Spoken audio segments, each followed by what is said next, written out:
I'm going to take my troop with me into the garden, and we're going to actually show you that second favorite permaculture trick properly. And we're going to go slowly and carefully, and we're going to show you in detail how exactly to do it. Welcome class to Rushka school. You must be good or you're going to detention. Okay. On the contour of the land. Here is the contour. You're going to dig a trench.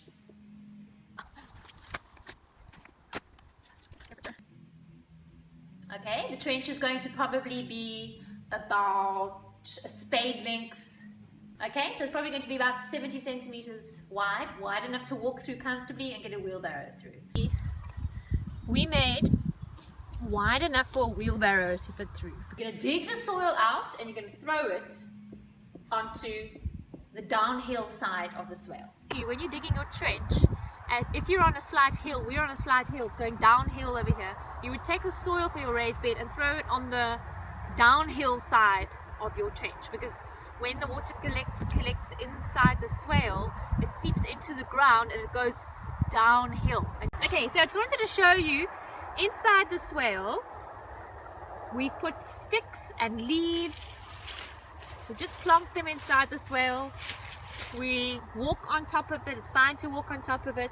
Eventually this is going to turn into compost, and at the moment what's happening is it's collecting the rain and keeping the moisture inside the swale. Some places, a beautiful place that I went to had a high water table, so they would try and channel the water off because it would be too much water, but where we are, we want to catch the water and keep it where it is. So we're filling it with sticks. We're not going to use huge big logs, because the logs, if they're very big logs, then it makes homes for snakes. Over here, what another kind of sticks that we found is, you know, when they make those fences with those sticks, they strip the bark off, and I just collected them whenever I found it. And this is very nice because this is keeping a lot of water in when it rains. If you feel underneath here, you can feel it's still damp from the rain. It's keeping the water in. But before you do that, you're going to lay cardboard. We laid cardboard. We like laying cardboard. It kills the grass that's underneath, but you don't have to. You can put dry grass, pile dry grass before you throw the sand. First I'm going to put the dry grass down straight onto the grass that's existing and the plants that are existing. You don't need to weed it. You can just put the dry grass or the cardboard straight on top. So I'm going to show you in a small piece. Obviously we're not going to dig the whole thing now. Okay.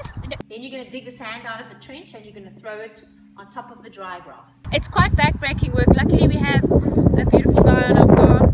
My hat! Strong guy on our farm who does a lot of the digging, and the kids, strong kids who get roped in to dig as well. Crash my pram. This is going to be about 1 meter wide. As wide as you can reach. So you want to be able to pick stuff. Okay, so you're going to throw dry grass or cardboard.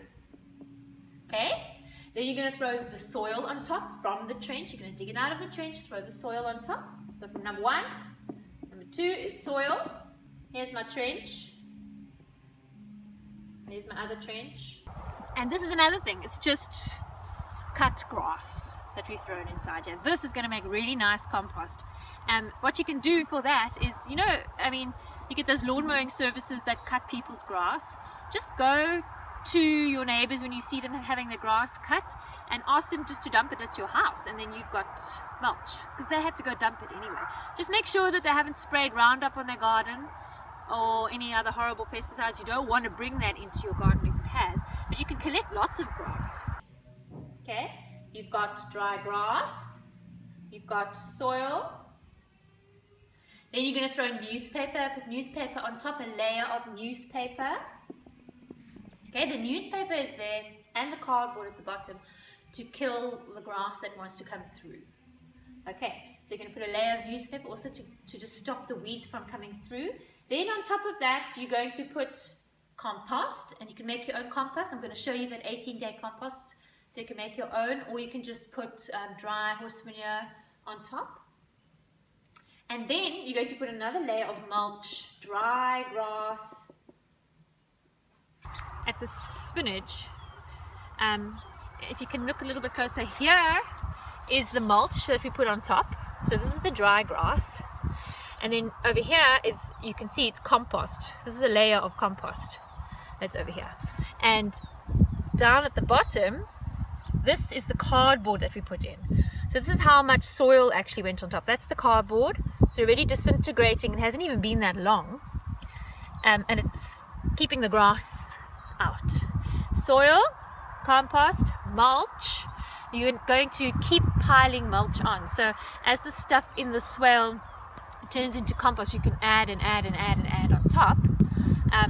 We are going to try and find something that we can actually plant along the sides, because we're worried that the wind's going to blow or that erosion will happen on the sides over here, if you look on the sides. So I was thinking of planting something like nasturtiums to keep the bugs away as well, and to just hold the soil down. But I'm trying to think, if anyone has a good idea of what to plant on the side, give it to me. Something that could hold the soil together and keep bugs away. Then you're going to dig just where you want to plant. You're going to put your little seedlings, dig a little hole,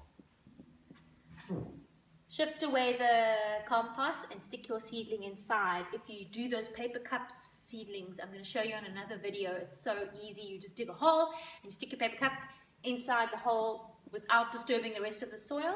And there you have it. Hope that explains it better for those who need it. It's very untidy. Number 4, compost. 5, mulch. Okay, so we've got dry grass, soil, newspaper, compost, and mulch. I'm going to put it on my homegrown organic blog site. I'm going to write it out for you so that you have it written out, and with some photos, and then you can refer back to that if you want to. Okay, hope it helps for those more logic-minded folks out there. Good class.